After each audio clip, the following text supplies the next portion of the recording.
kakulembedde nkyalero obunkenke Masaka akalulu kakuddibwamu kalikiramu empya abakugu bagisiimye abagudde ebigezo mu bawooyewooye ate omubaka wa paalamenti akwatiddwa.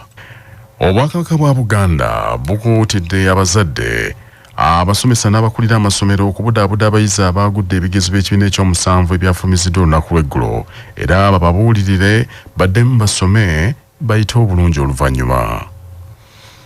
Bino byogeddwa minisita ow'ebyenjigiriza era avunaanyizibwa ku byobulamu n'ofiisi ya Nnaabagereka Oweekitiibwa Kootula Nakate Kikomeko wabadde ayogera ku bigezo by'ekibiina ekyomusanvu ebyafulumiziddwa olunaku lw'eggulo n'agamba nti abazadde basaanye okulemberamu okuzzaamu abaana ab'amaanyi abataayise bulungi era babalaga essuubi nti mu maaso bijja kutereera. Abo abatayise bulungi tubagamba nti temuggwaamu maanyi kubanga empenda weeziri ez'okweyongerayo okusoma nga muyita mu mitendera egy'enjawulo. Abo abagwiridde ddala enkoona n'enywa kyakumanya nti okugwa kubeerawo naye ate ng'omuntu olina okusituka oddemu otambule. Kati n'abo naddala abagwiridde ddala twagala bazzeemu amaanyi ate amangu ddala baddemu ebibiina. Mu kiseera kye kimu Oweekitiibwa Nakate akubiriza abazadde okutwala abaana ku masomero agalina ebisale bye basobola era abasabye ne bannyini masomero obutaduumuula nnyo bisale. Ekigambo kye tuwa wano e Buganda tugamba nti tunoonye ebyenjigiriza ebisoboka ate nga bya mutindo. Kale nno abaana kasita afuna omutindo asobola okweyongera mu maaso ate ng'omututte mu ssomero eryo ly'owulira nti olisobola mu byetaago byalyo n'ebisale ebyo eby'essomero. Abakulu b'amasomero ku mutendera gwa secondary akaseera kano tubasaba mubeerere ddala abazadde. Abazadde bagenda kubatuukako nga basobeddwa. Mu buvubu bumu obwo bannabyanjigiriza bawabudde minisitule y'ebyenjigiriza esooke yeebuuze ku bakwatibwako ku nteekateeka y'okukyusa ebisomesebwa ku mutendera gwa primary nga bwe kyalangiriddwa minisita y'ebyenjigiriza Janet Kataha Museveni olunaku lw'eggulo. Minisita y'ebyenjigiriza n'emizannyo Janet Kataha olunaku lw'eggulo mu kufulumya ebigezo by'abayizi ab'ekibiina ekyomusanvu yategeezezza nti bateekateeka okutwala ennongoosereza mu byo ebisomesebwa abayizi ku mutendera gwa primary nga bwe kyakolebwa ku mutendera gwa O-level.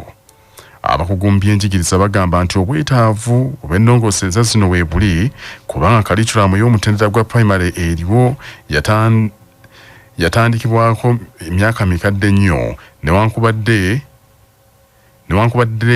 ebadde eteekebwateekebwa okuva mu 2007. Nambi Bernadette akulira ekitongole ekivunaanyizibwa kuteekateeka ebisomesebwa ekya National Curriculum Development Center agambye nti minisitule esaanye enoonyereze ng'enteekateeka eno tennassibwa mu nkola. For us to gain from it in terms of learning outcomes, there must be alignment. The curriculum that has been designed, the curriculum that is being implemented, and the curriculum that is being assessed. UNEP cannot assess what has not been prescribed because there must be that alignment. But now when you are supposed to have an alignment in the prescribed, the implemented, and the assessed curriculum, and somewhere in the implemented curriculum, there is a mismatch. Chances are the learners may not know what is expected. Could be the learners were not taught on how to apply the knowledge they learn to ensure achievement of learning. Mbeera eyo kino kiddiridde Ssenkulu wa UNEP Daniel Dong mu alipoota ye y'ebigezo olunaku lw'eggulo okulumiriza nti abasomesa naddala aba social studies oba SST n'amasomo g'eddiini be bamu ku baaleetedde abayizi okukola obubi essomero erya social studies. Find that candidates had difficulties in answering questions that required them to apply the knowledge in SST, particularly on issues that affect their community and issues that affect their country. And this partly explains, I think, the drop. Wabula, munnabyanjigiriza Dr. James Cheyune era omutandisi w'essomero lya Mbabali Memorial agambye nti wakyaliwo okusika omugwa n'obunafu bungi wakati wa UNEB n'abateekateeka ebisomesebwa ate ng'obuzibu babuteeka ku basomesa. Byekwasa erinnya lyavadda libeerawo kati buli muntu buli lwalema okutunuulira ekizibu we kiva anoonyaayo kye yeekwasa n'akiteekako omusango. Oba kye ndowooza nti si basomesa abo baba examinant be balemereddwa, naye ekizibu kiva ku bitongole ebibiri biyinza okuba nga bye birwanagana. Baagala balage UNEB ndowooza nti ekoze kimala, ate ne UNEB naye yagala ebalage nti bye mukola si byebyo mwe muleetera abaana okusirabangako bwe bayise masomero ga wansi gaawa basomesa babannyonnyole nti kati tukoze enkyukakyuka bweti babawe training babawe emisomo egisobola okubabangula ku ebyo bwe bigenda okugobererwa. Dr. Hussein Kinsamba omusomesa ku ssettendekero Makerere era omutandisi wa Inventions Plus Islamic Junior School awagidde enteekateeka ekoleddwa n'agamba nti yakutereeza ebyensoma ku mutendera gwa primary okutwaliramu bwe wanaabaawo okweteekateeka okumala. Twebaza Katonda atusobozesezza okuyisa abaana obulungi ddala kubanga wano ku Invention Plus Islamic Junior School ensangi tutunuulira nnyo butya abaana baffe bwe bakyuse okuva lwe bajja obusobozi bwe bwali bufaana butya nga tumaze kutunuulira butunuulizi nti ono ayise mu first grade oba second grade n'otunuulira ebyo byazaakyukako. Awo nno we twebaliza Ministry of Education and Sports okutuleetera competence based learning eno ereeta enkyukana mu curriculum nti omwana atunuulirwa mu busobozi bwe bwonna okuggyayo ebitone bye ebyenjawulo ebimuyambako okubeera nti alowooza critically era asalawo critically.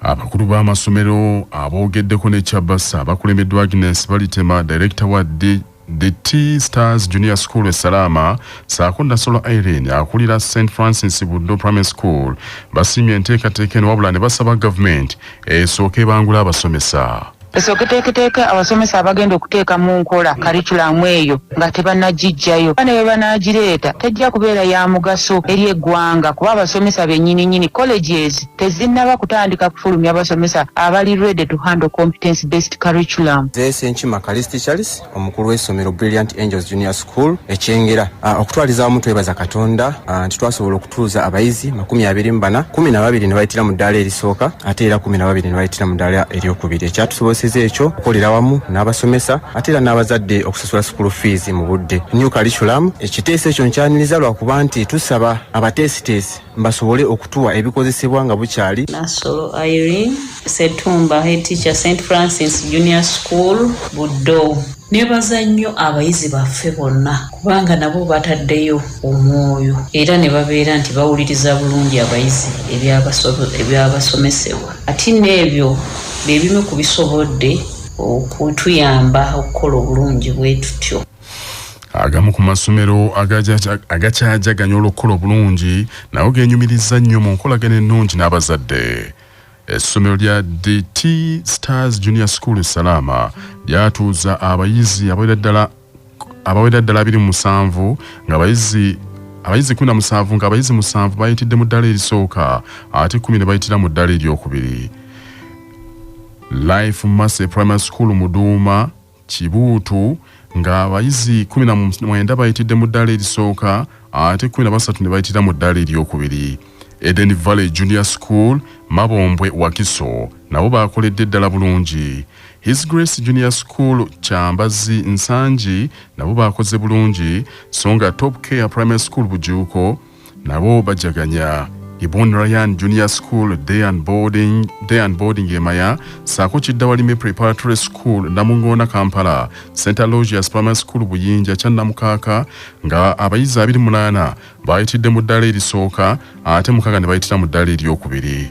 Fahad Springs Junior School Ndeje Zanta nga abayizi 52 bayitidde mu ddaala erisooka ate abayizi 4 ne bayitira mu ddaala eryokubiri.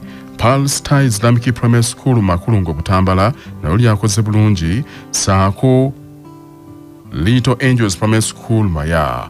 Abakulu b'amasomero abo beeyanzizza nnyo enkolagana ennungi ebaddewo wakati w'abasomesa wamu n'abazadde. Director ne staff aba Royal Primary School Ebulenga ebyavudde mu bigezo by'abaana bye bakola ku baana 59 be batuuza abaana 35 bayitidde mu ddaala erisooka 24 ne bayitira ddaala eryokubiri. Nainda Prose omukulu w'essomero lya Drumbeat Junior School abayizi bonna be twatuuza bonna bonna bayitidde mu ddaala lisooka bafunye first grade. Twebaza Katonda okututuusaako eri ekkula. Nze Nabuuma Noola ng'omu ku directors abakulira essomero lino erya Eden Valley. Nina essanyu lingi nnyo okulaba ng'abaana baffe bayitidde waggulu nnyo. Neebaza abazadde mwenu wamu n'abasomesa baffe mwenna olw'omulimu omulungi gwe mukoze mu baana baffe. Nze Ssekadde Taddeo, director wa King David Junior School Endejje. Banaye ndi musanyufu nnyo olw'abaana baffe ba P7 kola obulungi bwe bati kubanga omwaka guno twatuuza abaana 46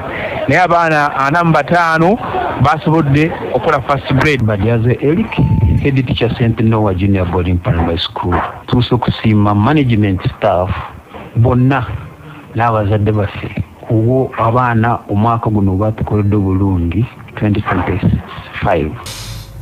Obunkenke bukyali bw'amaanyi ddala ku ofiisi z'akakiiko k'ebyokulonda mu kibuga Masaka mu kuddamu okubala obululu ku kifo ky'omubaka omukyalo wa Masaka City okwatandisa akawungeezi k'eggulo nakugendera ddala mu kiro kyonna okutuusa lugalo lwabuggyeko eddiba ng'era obululu bakyabubala. Kyaddiridde okusaba okwatwalibwa mu kkooti eyakwatira NRM bendera ku kifo ky'omubaka omukyalo wa Masaka City Justin Nameere Nsubuga ng'ayita munnamateeka we Sam Sekyewa ng'ayagala kkooti eddemu okubala obululu bwonna obwakuba mu kibuga Masaka ku kifo kino nga yeemulugunya nti teyamatira n'ebyo ebyalangirirwa akakiiko k'ebyokulonda akalangirira muna NUP Rose Nalubowa nti yabamegga ku kifo ekyo. Bannamateeka ba Rose Nalubowa nga bakulembeddwamu Sam Mugisi Mulindwa wadde baategeeza kkooti nti obudde obwawaabirwamu omusango guno mu mateeka bwali buyise nga baagala kkooti egugobe. Kino kkooti kyakiwuliriza era akulira abalamuzi abakooti ente Masaka Ebert Asiimwe olunaku lw'eggulo yalagidde baddemu okukabala. Mu kusooka nga obululu tebunnabalibwa, akakiiko k'ebyokulonda mu kibuga Masaka kyazuuliddwa ng'emu ku bookisi z'obululu ku ezo 314 yasangiddwa ng'envumbo basiiru nga teriiko ekyawaliza munnamateeka wa Rose Nalubowa Sam Muyizi okusaba omulamuzi okubala obululu kuleme kuddebwamu.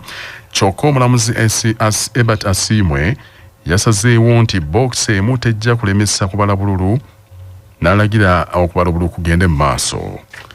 Ng'okubala kutandise waazuuliddwawo bookisi endala eteriiko siiro era omulamuzi n'alagira okubala obululu kweyongere maaso ekyajja Nalubowa ne Papulida be mu mbeera.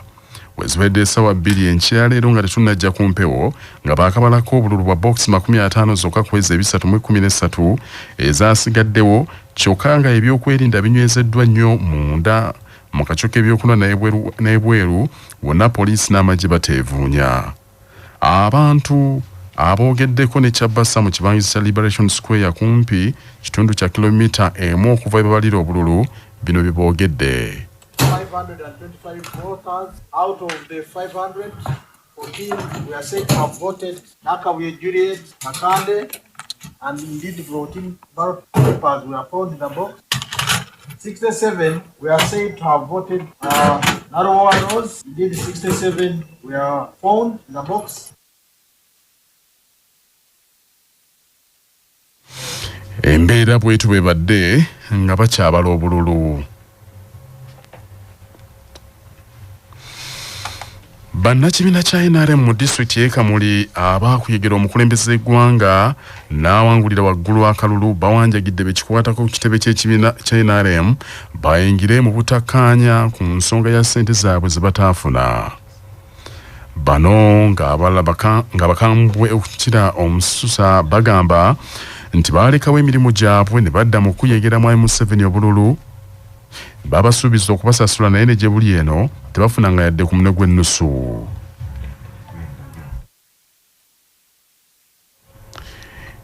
Embeera y'emu n'abakulembeze ba NRM mu disitulikiti y'e Buloopa nabo baagala baweebwe ssente ze babasuubiza nga bagamba nti emitwalo giri 62 buli kyalo. Wabula ssente wa NRM e Kamuli Mathias Bazanya agambye nti abantu abatuufu bonna basasulwa ssente zaabwe n'asuubiza okwogerezanya n'abakulu ku nsonga eyo.